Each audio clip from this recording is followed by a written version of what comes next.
Assalamualaikum warahmatullahi wabarakatuh. Selamat malam para pemirsa Mujahid TV Channel. Bagaimana kabarnya hari ini? Semoga kita semua tetap dalam lindungan Allah Subhanahu wa taala. Baik, para pemirsa Mujahid TV Channel, malam ini kita akan melanjutkan kajian kita dari beliau Ustadz Firanda Andirja Hafidhahullah taala tentang bagaimana sikap kita di dalam pemilihan presiden dan juga demokrasi yang kita anut selama ini. Mari kita simak videonya. Semuanya menyebutkan kaidah yang masyhur dalam kaidah fikih, yaitu irtikabu akhafid dararain, yaitu menempuh kemudaratan yang paling ringan. Ini kaidah yang mereka sebutkan.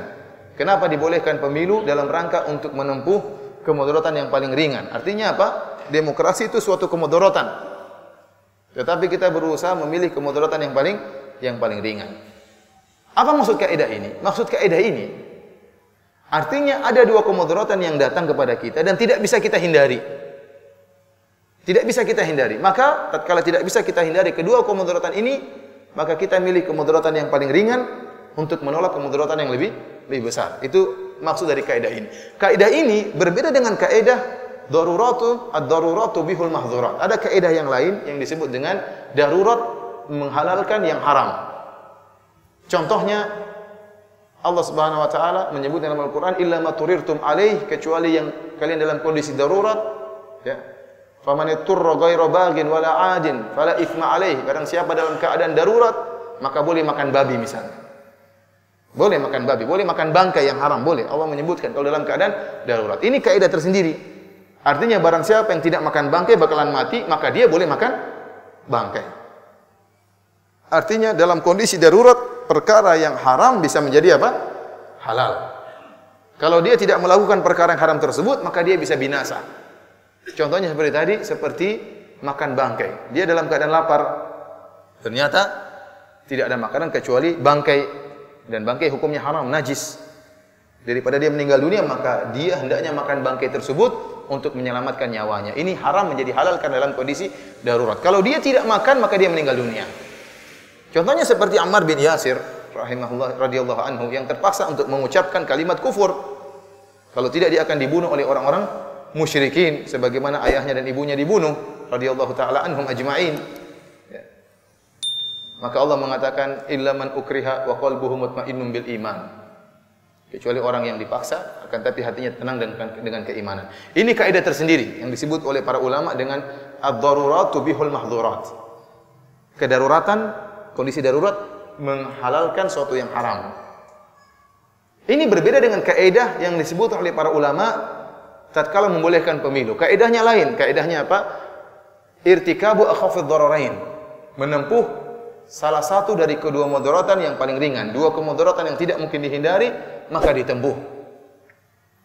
Ini tidak mesti dalam kondisi darurat, artinya tidak kita lakukan bakalan mati. Lain, tidak mesti dalam kondisi darurat, artinya kalau tidak kerjakan maka kita bakalan mati.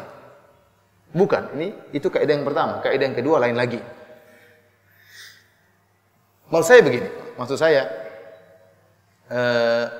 contohnya ada orang yang masuk dalam rumah kita. Dia hendak mencuri di rumah kita. Maka dia agak baik sedikit pencuri ini. Dia mengatakan, wahai pemilik rumah, saya kasih kamu pilihan. Saya curi motor kamu atau saya curi mobil kamu. Atau kamu golput aja, diam-diam aja, terserah saya. Ini tidak bisa kita hindari.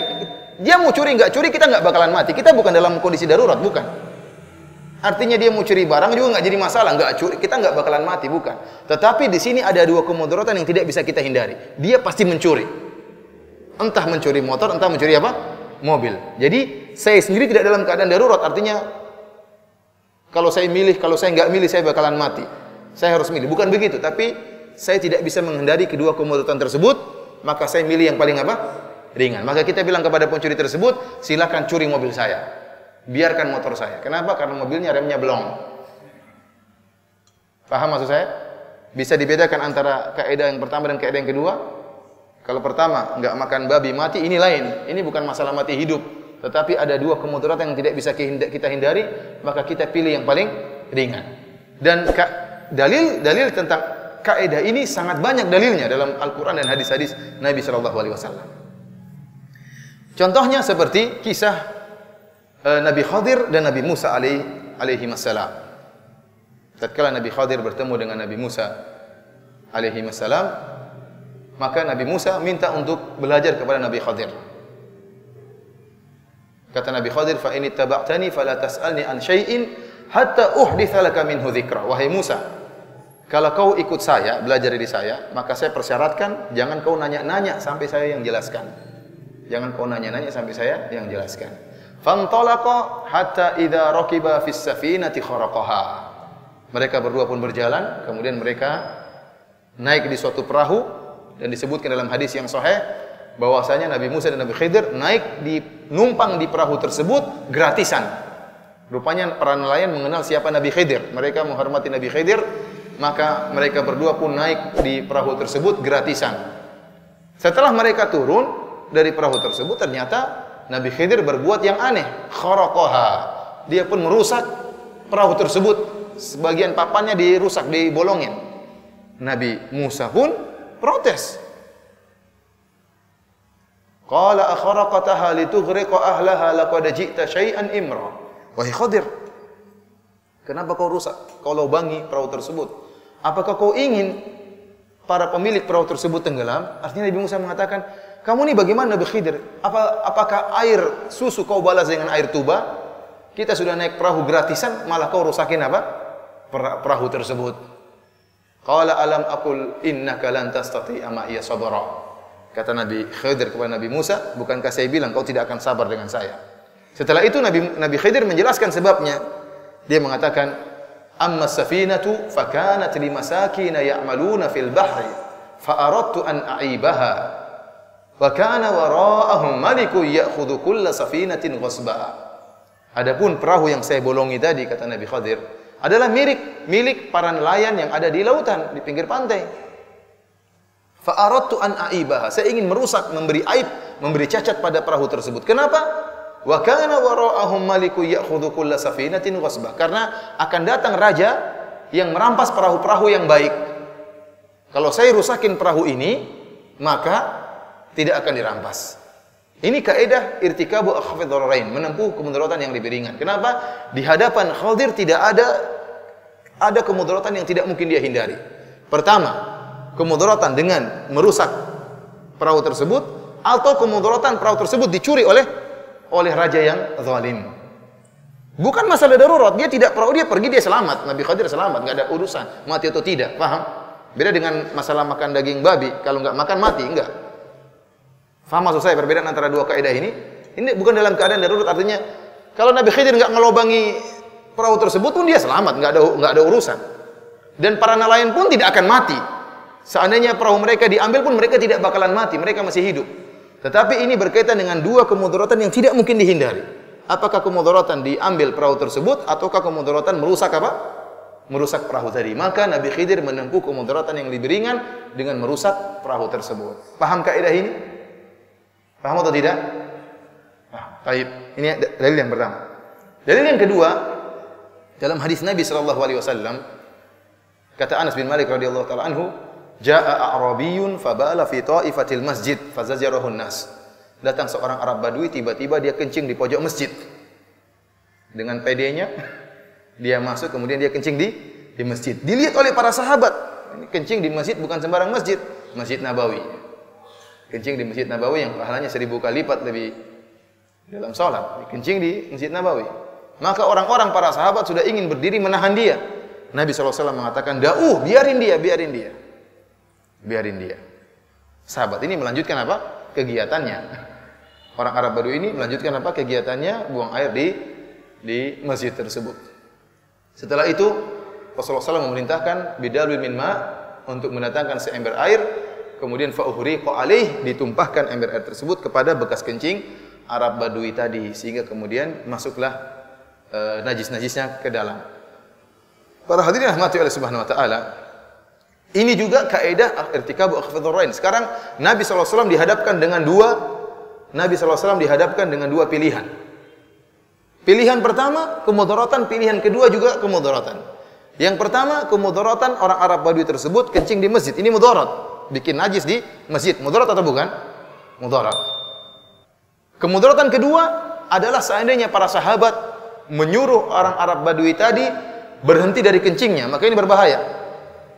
Ada kemungkinan orang Arab Badui tadi nurut sehingga dia pun menghentikan kencingnya tiba-tiba, dan ini berbahaya bagi kesehatan dia. Susah, tiba-tiba selangnya ditutup gitu kan susah, nggak gampang. Di kerangnya kencing langsung kerangnya ditutup kan sakit. Ini pertama. Kedua, bisa jadi dia kaget dan dia balik sehingga bisa beramburan kencingnya. Atau bisa jadi ketiga dia melawan, sambil melawan dia sambil buang. Nah, ini bahaya, air kencingnya bisa tersebar di masjid. Ini kemudaratan yang kedua. Nabi sekarang SAW disuruh milih kemudaratan pertama atau kemudaratan kedua. Maka Nabi memilih kemudaratan yang pertama. Kata Nabi, biarin, jangan tegur dia, biarin dia kencing sampai selesai. Kenapa? Karena kalau dibiarkan kencing, najisnya terfokus pada satu tempat. Najisnya terfokus pada satu tempat. Ini juga bukan masalah darurat. Artinya tidak sampai pada hidup dan mati, bukan hidup dan mati, bukan. Tetapi dua kemudaratan yang tidak mungkin dihindari, maka pilihlah yang paling ringan. Faham atau tidak? Makanya saya sering, nanti akan kita jelaskan tentang dalil-dalil orang yang tidak membolehkan pemilu. Ini dalil yang kedua. Dalil yang ketiga, kisah Nabi Yusuf alaihissalam. Nabi Yusuf alaihissalam di penjara, hidup bersama. Dia diangkat sebagai anak di kerajaan Mesir. Dan orang-orang Mesir musyrikin. Orang-orang Mesir apa? Musyrikin. Oleh karenanya tatkala Nabi Yusuf alaihissalam tatkala di penjara bersama dua orang tersebut orang musyrik. Makanya Nabi Yusuf berdakwah kepada mereka berdua. Kata Nabi Yusuf, "Ya sahibai sijni, a'arbabun mutafarriquna khairun amillahul wahidul qahar." Wahai dua sahabatku yang di penjara, apakah Allah yang Maha Esa? Apakah Tuhan-Tuhan yang banyak ini lebih baik daripada Allah yang Maha Esa? Dia dakwah karena mereka musyrikin. Dan ini dijelaskan oleh Syekhul Islam Ibnu Taimiyah dalam Majmu' Fatawa bahwasanya raja Mesir yang berhukum tatkala itu adalah orang musyrik. Dan mereka bukan orang Islam. Dan mereka bukan orang yang bertauhid, mereka musyrikin. Singkat cerita, akhirnya Nabi Yusuf alaihissalam bisa menafsirkan mimpi. Akhirnya sang raja pun tertarik dengan Nabi Yusuf alaihissalam. Wa qala al-maliku tuni bihi astakhlishu li nafsi. Sang raja mengatakan, datangkanlah si Yusuf alaihissalam, aku akan menjadikan dia orang dekat denganku. Falamma kallamahu qala innaka al-yawma ladaina makinun amin. Tatkala raja bertemu dengan Yusuf, dia mengatakan, engkau sekarang menjadi orang yang memiliki kedudukan dan terpercaya di sisi kami. Artinya Nabi Yusuf akan diberi kedudukan oleh sang raja. Maka Nabi Yusuf berkata, qala ja'alni ala khazainil ard, ij'alni ala khazainil ardi inni hafizun alim. Jadikan aku sebagai bendahara kerajaan ini yang mengurusi kekayaan raja negeri ini, karena aku adalah orang yang menjaga dan orang yang berilmu. Sekarang Nabi Yusuf alaihissalam masuk dalam hukum raja. Masuk dalam hukum raja. Hukum raja tersebut dibangun di atas hukum kesyirikan, hukum kekufuran. Sang raja bukan orang Islam, ingat. Raja Mesir tersebut bukan orang yang berhukum dengan hukum Allah. Tatkala dia tidak berhukum dengan hukum Allah, maka sudah jelas pasti ada hukum-hukum yang bertentangan dengan syariat. Dan kebiasaan sebagaimana penjelasan Syekhul Islam Ibnu Taimiyah, kebiasaan raja adalah mengambil harta untuk kerabatnya, untuk keluarganya, ya. Tidak dibagi rata misalnya. Sekarang Yusuf diberi tawaran. Maka dia menempuh kemudaratan yang ringan, dia masuk menjadi apa? Menjadi menteri, terima tawaran tersebut, sehingga ada sebagian kemaslahatan yang bisa diciptakan, yang bisa dia buat. Mungkin dia adil dalam bidang tersebut, dan minimal dia bisa membantu keluarga-keluarganya dari orang-orang Bani Israel, seperti ayah, ibu dan anak-anaknya dan saudara-saudaranya, dibantu dengan harta tersebut. Paham maksud saya? Jadi bukan berarti harus masuk kemudian menjadi merubah secara total, itu tidak harus. Itu tidak harus. Minimal bisa dalam rangka untuk merubah secara total, bisa bertahap, atau paling tidak meskipun tidak bisa dirubah, mengurangi kemudaratan yang ada. Mengurangi kemudaratan yang ada. Paham? Contohnya dalil yang mirip dengan ini, seperti kisah Allah sebutkan dalam surat Ar-Rum, "Ghulibatur Rum fi adnal ardi wa hum min ba'di ghalabihim sayaghlibun fi bid'i sinin. Lillahil amru min qabl wa min ba'du wa yawma idzin yafrahul mu'minun. Allah Subhanahu wa taala berfirman dalam surat Rum, ghulibatir Rum. Romawi terkalahkan oleh Persia. Tatkala berita Romawi dikalahkan oleh Persia, orang-orang musyrikin gembira. Kenapa? Mereka senang Majusi mengalahkan Ahlul Kitab. Maka hal ini disampaikan kepada Nabi sallallahu alaihi wasallam, bagaimana orang musyrikin gembira dengan menangnya Persia mengalahkan Romawi. Maka turunlah firman Allah kepada Nabi sallallahu alaihi wasallam, "Ghulibatir Rum fi adnal ardi wa min ba'di wa hum min ba'di ghalabihim sayaghlibun." Kata Allah Subhanahu wa taala, mereka bakalan mengalahkan Romawi, bakalan mengalahkan Persia fi bid'i sinin, dalam beberapa tahun. Lillahil amru min qablu wa min ba'du wa yauma idzi yafrahul mu'minun. Kata Allah Subhanahu wa taala, bakalan Romawi mengalahkan apa? Persia dalam beberapa tahun lagi, dan saat itu kaum mukminin akan bergembira. Sekarang saya tanya sama antum, Romawi itu Islam apa Nasoro? Nasoro. Nasoro sama Majusi sama-sama musuh Islam. Tetapi Allah menjelaskan bagaimana Nabi SAW gembira dan para sahabat gembira tatkala Romawi mengalahkan Persia. Kenapa? Karena kemudaratannya lebih ringan. Mereka ini orang-orang ahlul kitab masih bisa didakwahi, masih bisa nyambung. Karena mereka ahlul kitab dan percaya kepada Allah Subhanahu wa taala, tinggal didakwahi. Lebih ringan daripada mendakwahi Majusi yang Tuhannya tidak nyambung, Tuhannya api atau matahari. Nah, sekarang kalau Romawi menang, kemudian kaum mukminin gembira, apa salah? Tidak salah mereka. Jangan kita melazimkan mengatakan, kok kamu gembira orang Romawi menang, berarti kamu gembira dengan kesyirikan. Oh tidak, kita bukan gembira dengan kesyirikan. Tetapi gembira karena kemudaratan mereka lebih ringan daripada apa? Daripada Persia. Allah sebutkan, wa yauma idzin yafrahul mu'minun. Pada hari tersebut, yaitu tatkala Romawi mengalahkan Persia, maka kaum mukminin akan gembira. Dan ternyata toh setelah itu Nabi menyerang Romawi. Tetapi kemudaratan Romawi lebih ringan daripada apa? Kemudaratan Majusi. Paham dalilnya? Ini semua dalil, dan dalil seperti ini banyak ya. Ini semua dalil bahwasanya ada namanya kaidah irtikabu akhafad dararain. Maksudnya apa? Maksudnya bukan dalam keadaan darurat mati atau hidup. Jangan salah paham. Tapi maksudnya ada dua kemudaratan yang tidak mungkin dihindari, maka kita menempuh yang paling apa? Yang paling ringan.